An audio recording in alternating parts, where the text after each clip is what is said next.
Good day, everyone. We will be talking about the discourse theory here in Module 7. I am Wilmar Diadik, your reporter number 7. So the discourse theory, in the discourse analysis, this considers both the teacher's and the learner's contribution. It differs from the interaction analysis in that it aims to describe not just the function of individual utterances, but how these utterances combine to form a larger discursive units. So the discourse theory of the second language acquisitions follows from a theory of language use in which communication is treated as the matrix of linguistic knowledge. So the language development should be considered in terms of how the learner discovers the potential meaning of language based he participates in the communication. Much of the research on this is related to the foreign language acquisitions. According to Halliday, he studied his own child and concluded that the development of the formal linguistic devices grows out of the interpersonal uses to which language is put. And according to Cherry in the year of 1979, also proposed that through communications with other people, the children accomplish actions in the world and develop the rules of language in structures and use. So because of the second language, the learner is similarly motivated to accomplish actions. It is a parallel is drawn between the foreign language acquisition and the second language acquisitions. So this view in the second language acquisition, or what we call the SLA, has come to be known as the discourse theory. This is the idea that language learning evolves out of how to carry on conversation. So let's talk about the main principle of the discourse theory. The SLA, or what we know, the second language acquisition, follows a natural road in syntactical development.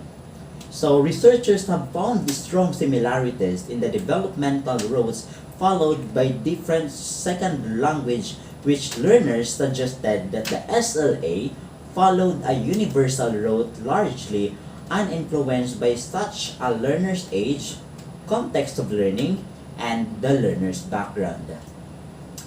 To establish this existence of a natural road in the second language acquisitions, the following research studies were conducted. So the first one, we have the cross-sectional research, or what we call the morpheme studies. In here, the subject were asked to describe a series of pictures for which the researchers identified items of the second language which were obligatory. So points were assigned on the accuracy of the learner in using those items in their description. Well, the next one is the longitudinal study. So these studies found that the acquisition of the second language syntax involved a series of transitional stages that were more or less universal. These studies focus on grammatical subsystems like negations and interrogation. So the overall development profile is universal, being the product of creative constructions.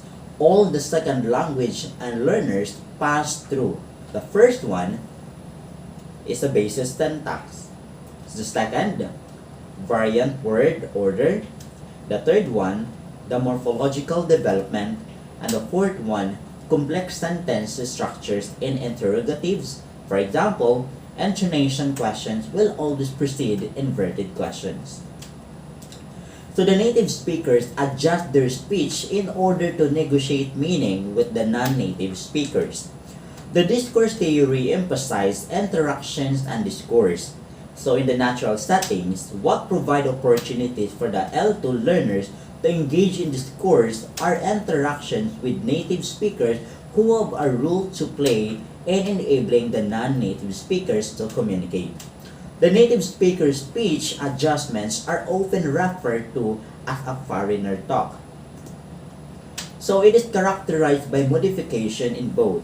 The first one is what we call the input. It means exaggerated enunciations, greater overall loudness, the use of full forms rather than contraction. And the second one is discourse. So discourse, it's all about the expansion, the reputation, classifications, paraphrasing, and topic simplification. So the functions of a foreigner talk are very much like those of Mandarins, as an aid to communication, as a bond builder between the native speaker and the non-native speaker, and as an implicit teaching mode. So the non-native speaker also has its role in the negotiations of meaning. So the use of various strategies to maximize his potential for communicating in the L2, such as the topic switching, word coinage, and mime. Together, the native speaker and the non-native speaker strive to overcome the communicative difficulties which are always likely to arise as a result of the learner's limited L2 resources. The negotiations of meaning between the NS, or what we call the native speaker, and the NNS, or the non-native speaker, makes the input more comprehensible. So the conversational strategies used to negotiate meaning and the resulting adjusted input influence the second language in a number of ways. The first one, the frequency of a specific syntactic forms in the speech directed at the learners influences the language forms that he or she is exposed to most frequently. The second one, the second language learner acquires commonly occurring formulas and then later analyze these into their components part. This is what we call the formulaic speech. These ready-made chunks of speech are provided to the learner through interactions. Later, the learner breaks down these chunks of speech into their components parts, and in the process of augments his or her interlanguage system. And number 3, the learner is helped to construct sentences vertically. Learner utterances are constructed by borrowing chunks of speech from the preceding discourse. In a classroom setting, for example, there is a teacher and a pupil. The teacher say, "Take a look at the next picture." And the pupil will go into answers, "Box." And the teacher will say, "A box?" "Yes." And the pupil will respond, "A box of bananas."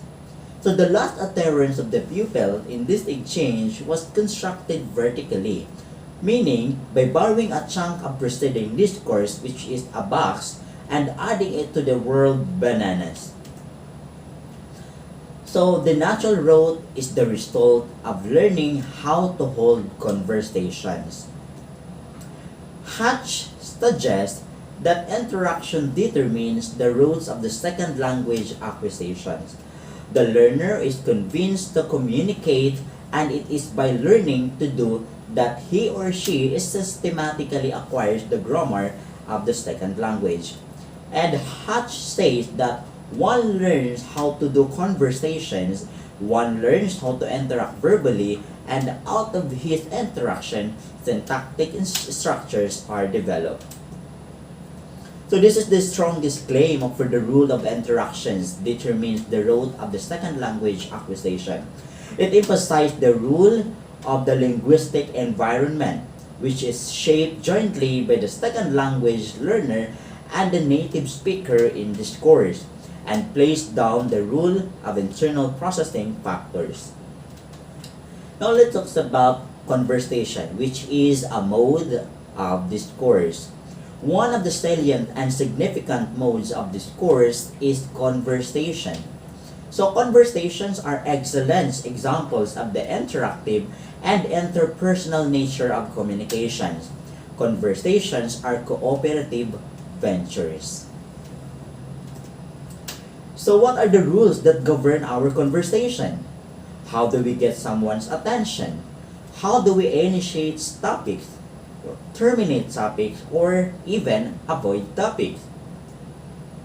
So these questions form an area of linguistic competence that every adult native speakers of a language possesses, yet few foreign language curricula traditionally deal with this important aspect of communicative competence. Very early in life, children learn the first and essential rule of conversation, attention getting.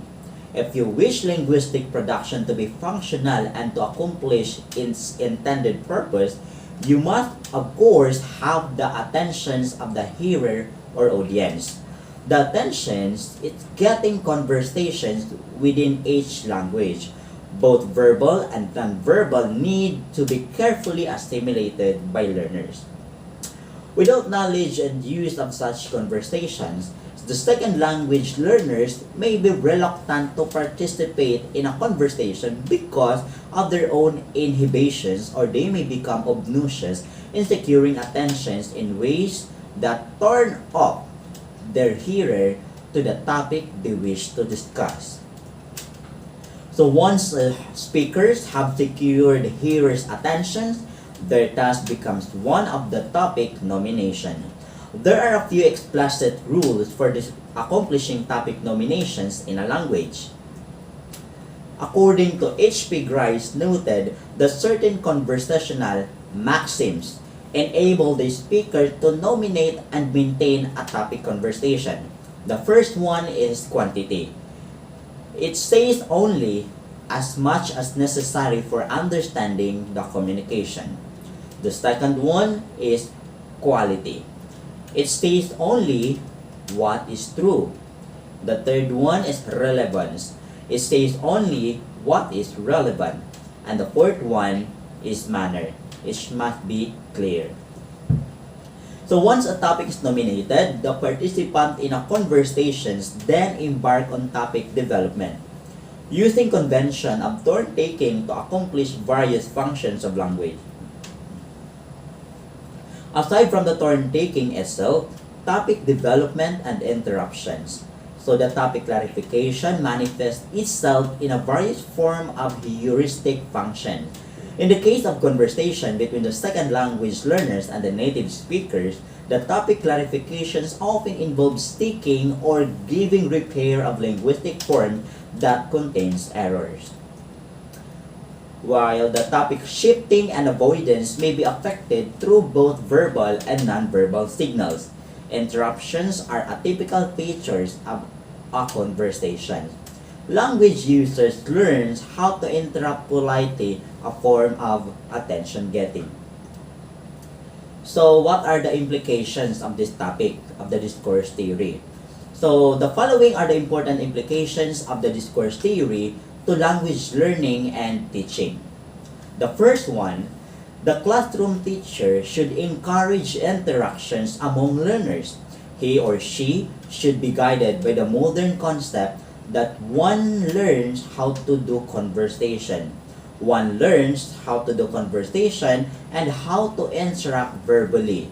And out of interaction, syntactic structures are developed. Number two, the implication it is important for a teacher to be accurately aware of the rules of conversation in the second language and to aid learners both to perceive those rules and follow them in their own conversation. And number three, discourse analysis shows that many classroom interactions follow the IRF. This is initiate, response, and feedback. It is a pattern which restricts the opportunity to negotiate meaning. The implication to the teacher is to create situations in the classroom that will allow interaction and communications among learners. And this could be possible through the games, problem solving activity, role playing, and other communicative activities.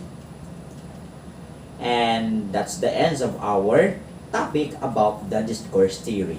This is your reporter, Wilmar Adik. Have a nice day. Thank you.